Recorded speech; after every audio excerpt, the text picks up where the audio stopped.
Once it did blow up, then the phone started ringing and and it started getting crazy. But it was exciting, and it just meant that we're on to something that's working.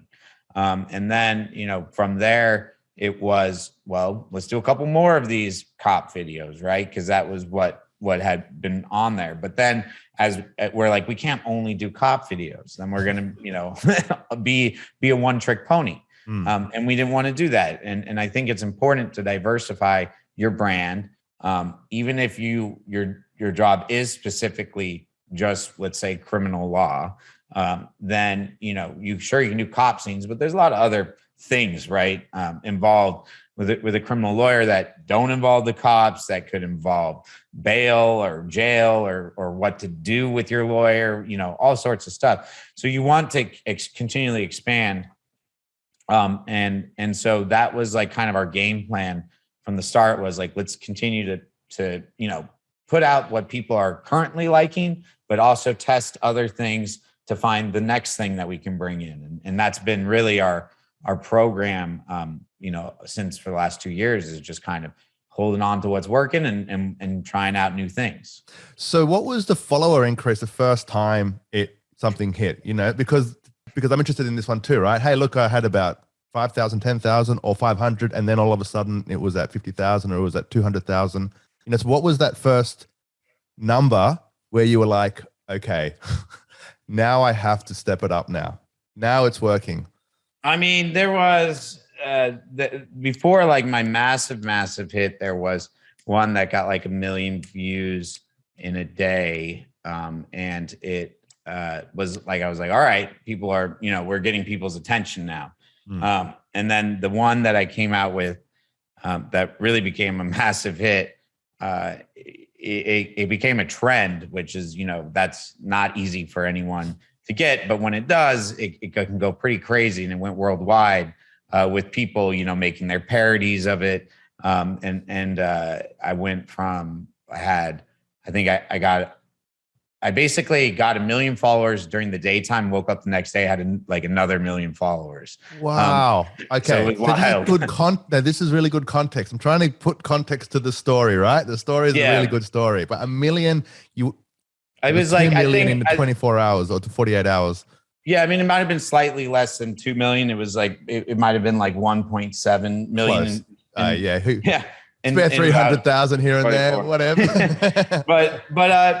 then since then, that was like, and that's very common on TikTok, which is why people will say TikTok's easier to get followers. You could have this one super viral video. Sometimes it's just like someone doing something weird, right? And all of a sudden now they got 1 million followers, right? But that's why 1 million followers is great. Like, don't get me wrong, it's great for TikTok, but it's not to reach the higher levels. You have to be more than just that one viral video. You have to continue making videos that go viral and building an audience. And so that's part of the puzzle that you have to figure out, right? And that's why I say it's smart to do what was working, but always experiment to keep growing your personality, your brand, your community. Showing different aspects of your life, of your business, so that there's variety. And so when you woke up one day or a couple of days later and now you've got a couple of million followers, right? You're like, okay, now there's something here. Yeah. So now, how did your thinking change to now having this audience, not to be responsible for, but, to try to nurture and to grow? Yeah. Like I said, the getting 1 million followers on TikTok is still no easy feat. And so my mentality started changing from, I think I got to leave my family's law firm. So is that when it happened? Was it just when you hit and you had 2 mil and you're like, oh, okay. I just felt like, I felt like with the amount of influx of phone calls and messages I was getting, it was insanity. And I was like, I can't handle this in my other job. And, I had to I was in like a fork in the road. Like, what what's going to be more fun to do, what's going to be, what's a kind of once in a lifetime experience. And I felt like if I pursued this route that, I could maybe kind of become the first, legal influencer in a way.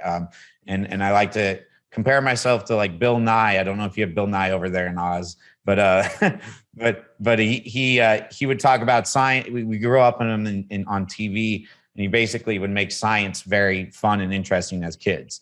Wacky, kind of entertaining, but the most boring topic, right? And that's the same thing with the law. And so I saw in my head, like, I can still generate leads from this, and potentially do something to help them out legally.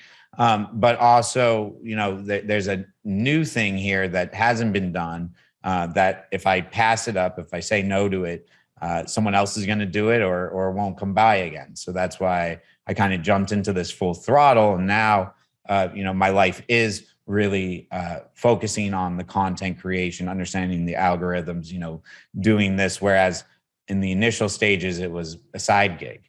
And so did the production just stay on the same, what's it called, a plan? Or did you say, now I have 2 million plus followers, we have to change something up? I think the production became, more of a priority. I still reserve time for my law firm, most of the week, and then have my scheduled days for filming on the weekends. But as things continue to grow, the content keeps, taking more and more time. We're trying to expand into doing long form content, some pretty highly entertaining stuff. Obviously, that takes even more time. So that's always a struggle on it.